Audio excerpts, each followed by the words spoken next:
Hi everyone, I am Lorianne. I am that gal from Milton, Ontario, Canada, and I'm with. I am that guy. I'm Roy Miller from Dallas, Texas. Welcome to our How We See It podcast. We have a special guest with us tonight, Carol Brown Earle. Carol is a very accomplished person. She's done a lot in her life.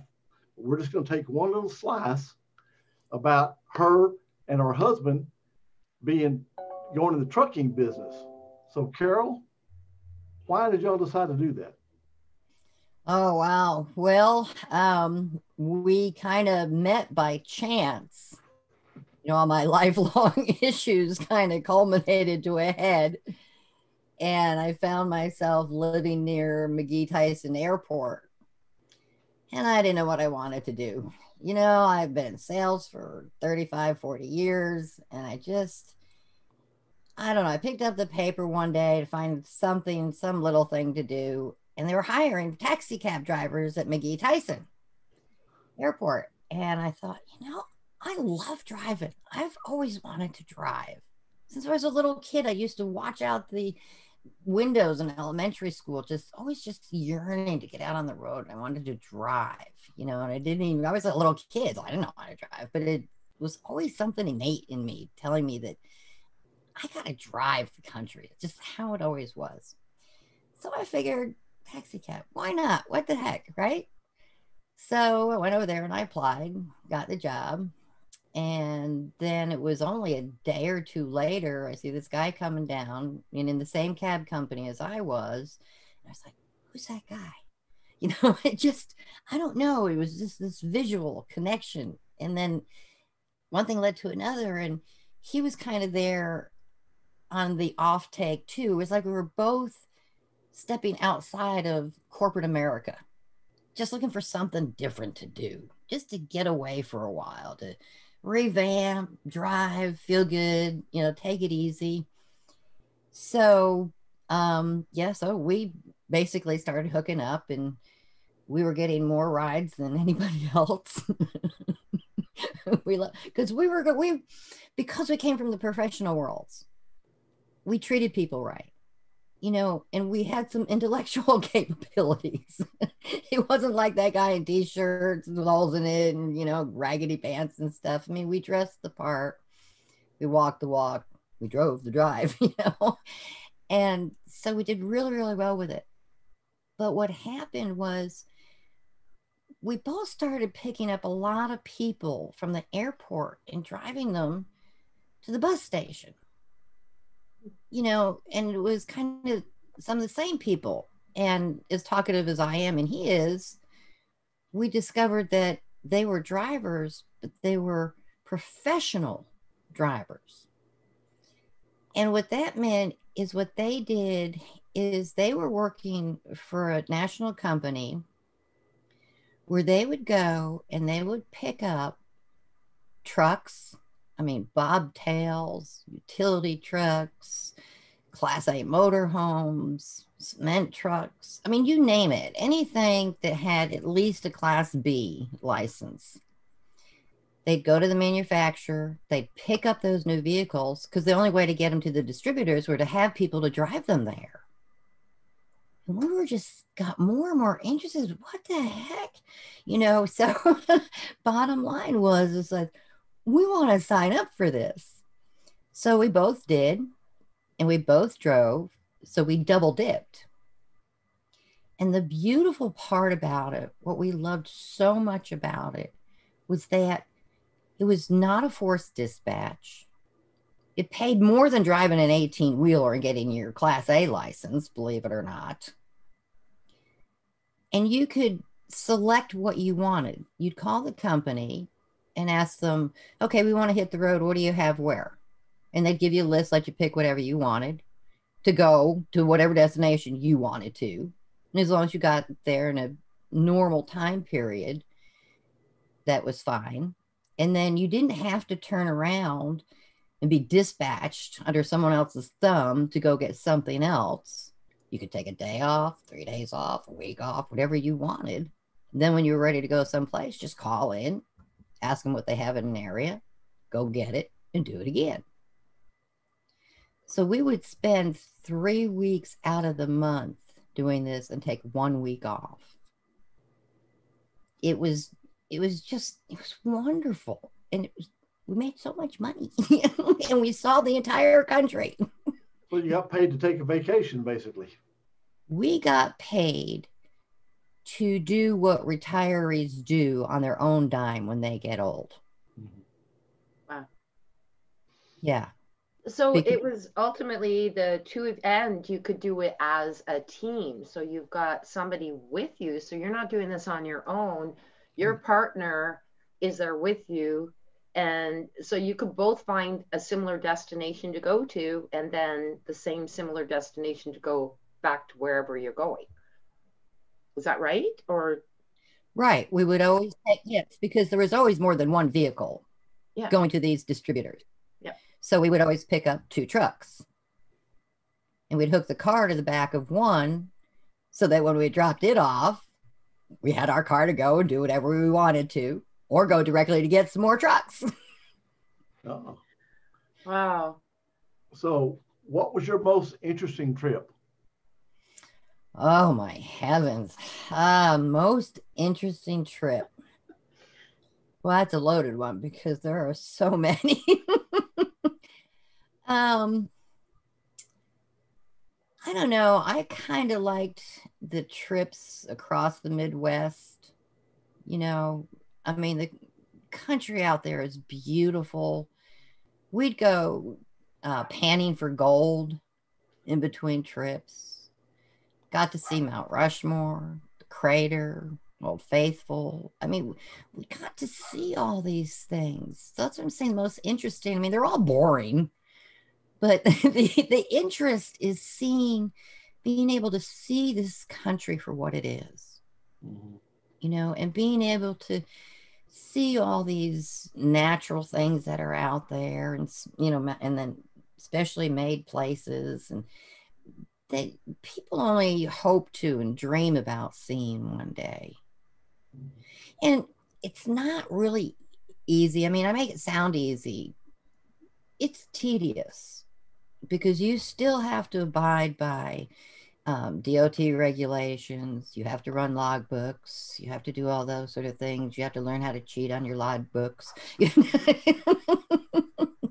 didn't say that. But, and it's not for everyone because it is hard. I mean, we would drive anywhere from 10 to 15 hours every day. Wow. Yeah. You are fudging your log books. Shh. We're really not saying this. This is all like, we're going to just delete all this. I'm kidding, Yeah, though. But it's not like people don't do that. And when they're saying fudge, understand that within a reasonable thing that people will do that on their car expense, everything. And not that we should be saying that, but it's the truth. But you are saying it was not an easy venture to do, but you're right too. And going from one side of the country to the other, we talk a lot about Europe and how there's, all these beautiful places and mountains. And well, if you drive across, and I'm from Canada, but same thing with the US, we have all the same here. We don't need to go to Europe to find it. Just drive across the country. Yes, and they will find it. I actually went to Canada 8 times. Yeah. Oh, really? You know what I like about Canada the best? What? You can drive really, really fast up there.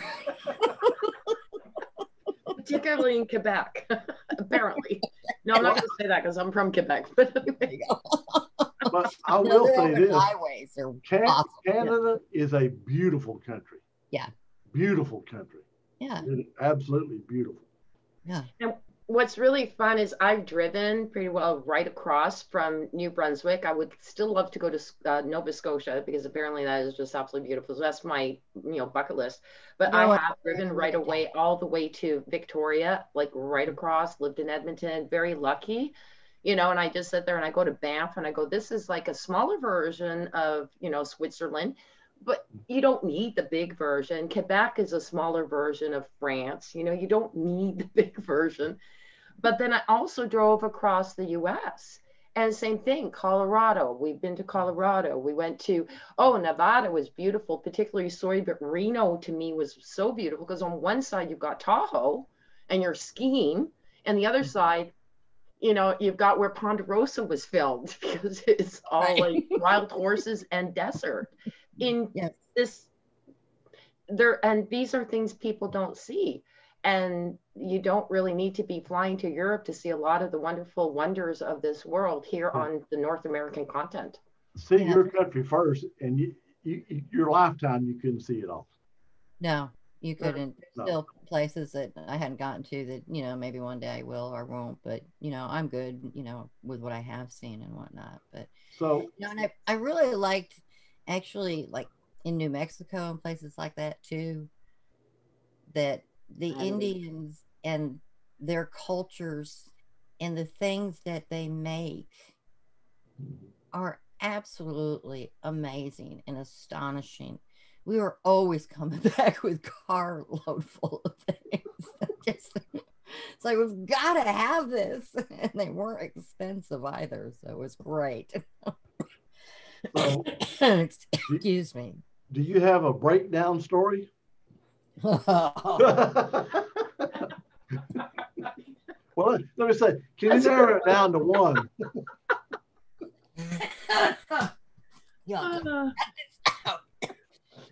Oh my goodness, yeah, you got me on that one. Hold on a second. All right, I guess, which is the worst one? Oh my gosh. Oh yeah. I don't mean to say this online here quickly, but between you and Roy, I am going to get you a plastic bottle that's reusable, so I don't ever see you drinking out of a water bottle ever again, because my daughter is totally anti-plastic. I have to throw that in. Okay? Oh, yours reusable glass. There we go. Roy, check it out. Anyway, go on. Sorry about, we want to hear about the breakdown. That was like my little announcement in between. Well, public service. Our breakdowns weren't necessarily from the trucks all the time because they were new trucks for the most part. Our breakdowns a lot were our car that we were towing and issues with it. There is one that stands out because it's absolutely, this was a miracle. That's all I can say. David would always be in front of me towing the car. And this one particular point, he was really far ahead of me.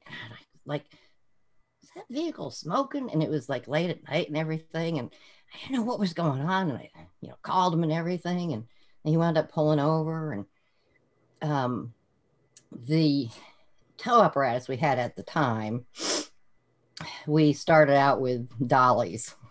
We used to, even when we were on the road driving around and one would go by, we'd say, hello, dolly, once we got away from them. Bad things. You don't want to tow your car with a dolly. But anyway, this dolly, that tire, the hub, and everything caught on fire. Oh. This was the middle of the night, out in the middle of nowhere, on some highway. I don't even remember where it was we were. And we were on a time frame, to get these trucks delivered. And here we are sitting on the side of the road, and we're like, it's not a tire we can change. It's not like we can take the car and go fix this. This is like this whole major hub, the whole 9 yards. This was the first time we were like, we didn't know what we were going to do. Excuse me. Then out of nowhere, it was almost like it was the only vehicle on the darn highway at that point, pulls up behind us. He says, you guys need some help? We're like, yeah, but I don't think you can help us with this one. We showed him, told him what happened and whatnot. He said, piece of cake. I said, what are you talking about? He said, I can fix that. He said, give me about 20 minutes. He left. He came back with an entire new hub, complete assembly, piece, tires, the whole 9 yards, and got us back on the road. In the middle of nowhere. In the middle of nowhere. Believe it. At that particular time at night. Mm-hmm. I mean, that was like, blew us away. Then there was another time when we were returning in our car from dropping off trucks. It's usually in the night because we drove at nighttime. So again, it's the middle of the night, right? And our car starts smoking. I'm like, what now? Get out, open the hood. The entire heater hose, huge hole. Middle of the night. What are you going to do in the middle of the night, right? Who's open? How would you even get there? Got one car. There's nobody around. Whole 9 yards. And I just leaned up against the car and I don't know what we're going to do. Because he's usually very resourceful and coming up with some contraption or something to at least get us to the exit, right? But there wasn't any of that. I looked down inside the engine on the side there. You won't believe this. There is a heater hose, a brand new heater hose. I said, honey, what's this? And he looked at me. He said, that's what I need. That's a heater hose. I said, He says, where'd you get that? I said, it was just laying right here. I saw it. And we just, to this day, if he was alive, would tell you how. How did it get there? Yeah. It's like someone was always watching over us. I always say that you've got to be a darn good person for that to happen, because I do believe you, because it's not my segment here, but there were weird things that happened when we were driving across, from Canada, going from Edmonton to Mississauga, where in the middle of the night we're running out of gas, and seriously, someone had an open campfire somewhere, and they go, yeah, I can wake up the person down there, and going, how does this happen? Like, really? And I love your stories, because most people look at me and go, no, that's just coincidence. I just really have a hard time thinking that's just coincidence, because that's crazy. Like, yeah, really. Well, it's happened with the tires on the car too, where I know we had one of our front tires, I mean, the little threads and everything were showing, and we had like a couple hours to go to get somewhere. And we're like, we're going to make it. We're going to make it. We're going to make it, And I always feel like I have these guardian angels. And so I always think to myself, please get us there, lift the tires, bring us there. It's just my inner momentum, how I handle things like that. So we finally get to our destination, get to Walmart, get out of the car, and the other tire was way worse. We had 2 that were in that condition. But we made it. Yep. So we've never had like an accident. We're both really good drivers and stuff. But boy, we had really strange situations that we don't know. We just accept and go on. Power. Yeah, that's good. I like it. Did you guys stop at truck stops? Oh yeah. Yeah, I mean, is that the best food ever? Huh? Best food ever? Oh yes. You would be amazed. These people know how to cook for the truckers. Mm-hmm. Yes. They even have their own little section and everything. And it's just wonderful. And they got great showers. I used to think, oh, they must be gross and gritty and bad. And, I never would have thought to, take a shower in a place like that, right? Impeccable. I'll tell you, the truck stops, they take care of the truckers. Yeah, there's a lot of misconceptions. And that's one thing too. And sorry for bringing this story in, but I really appreciated when I was again driving from Edmonton a different time. No, I was coming from Reno to Mississauga. And let me tell you that the truck drivers on the road looked out for my girlfriend and I while we were driving, and they would even, we went for lunch with them, and they said, stay with us as long as you can. We'll make sure that you're okay. And some people would say, are you crazy? No, really, seriously. They were our outlook and they took care of us. And that was just amazing. So, and when we had to part ways, it was that. And thank you so much. I just had so much respect for them. I really appreciate what they did for us. Yeah, I appreciate you saying that too, because truckers do have a bad rap. Really. Just like anything, there's a few in the bunch here and there that, spoil the rest of it. But basically, you're in trouble, you need help. A trucker is going to be your best friend, bar none. Bar none. Let that be a golden nugget to everyone out there. Did you ever feel uncomfortable in a truck stop, or anybody give you grief in a truck stop? Nope. Driving the truck or anything like that? Nope. I always got praised. Yeah. A lady truck driver? Hell yeah. Now here's the other side of it. While you were on the road, while you were driving, same thing. So you stop at a truck stop, that's different because they're going to sit there and go, wow, that's really cool because you're, in a different set. But people, when you're driving, curious.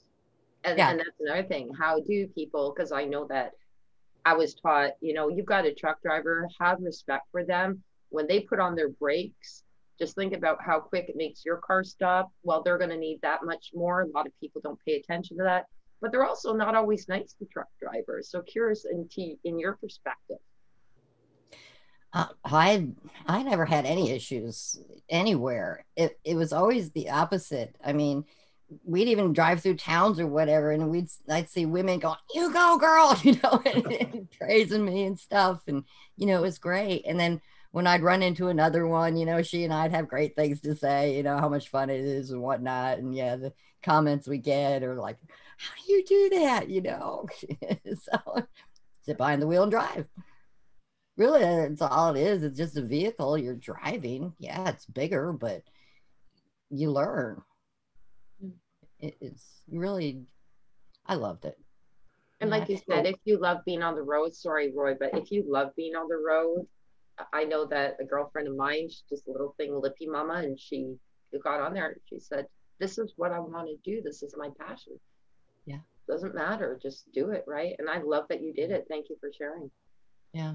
Well, like I said, it started when I was a little girl. I always had that inner desire. I never knew it would really happen. But again, there's one of my manifesting things that happened because of that inner desire to do it. And it eventually came to fruition. Now, Carol, I've been married 100 years, so I've got a different perspective. But so when you and your husband were driving, all that time together, because you're day in, day out, right? Together. How did that impact your marriage? Did it make it better and stronger? Right. We weren't together 24/7. We spent those 10, 15 hours a day separated because we were each in our own units, doing our own thing, talking our phones to people, listening to our own radio stations. So it was great. It was wonderful. Quite the contrary. Yeah. And that's not to say, though, because I worked with my ex-husband and we were in the same location, that like you're saying, he did his thing, I did my thing. Right. And what I think is nice about this, Roy, where they're separate, but when you work together, and maybe we were too much on the work side and not enough on the,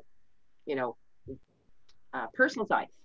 But what's really nice is when you have that joint you know, we both believe in this. We both like that. And you're together. It works really well. But you have to make sure, and it sounds like you did this definitely, is Carol, keep also that friendship side along with the business side together without forgetting about one and only starting to focus on the other one. And that, I think, is really important in businesses where there are two people together. Just never forget that there's the other side of it. It's great that you get along with the business, you get together, you get excited. When it comes to hold on and have time and have a campfire. Right. Yeah. Now, it's not to say that we didn't argue once in a while or have a good knockdown fight once in a while. And in a way, that was bad because there was no place to go. All worked out eventually, but yeah, you can't run to the grocery store or to your friend's house or your mom's, you know, you're stuck. So you really get to know each other. Yeah, but you know, everybody goes through that. That's just normal. Yes. You know, this is normal. But yeah, that's wonderful. What a great story. Just beautiful.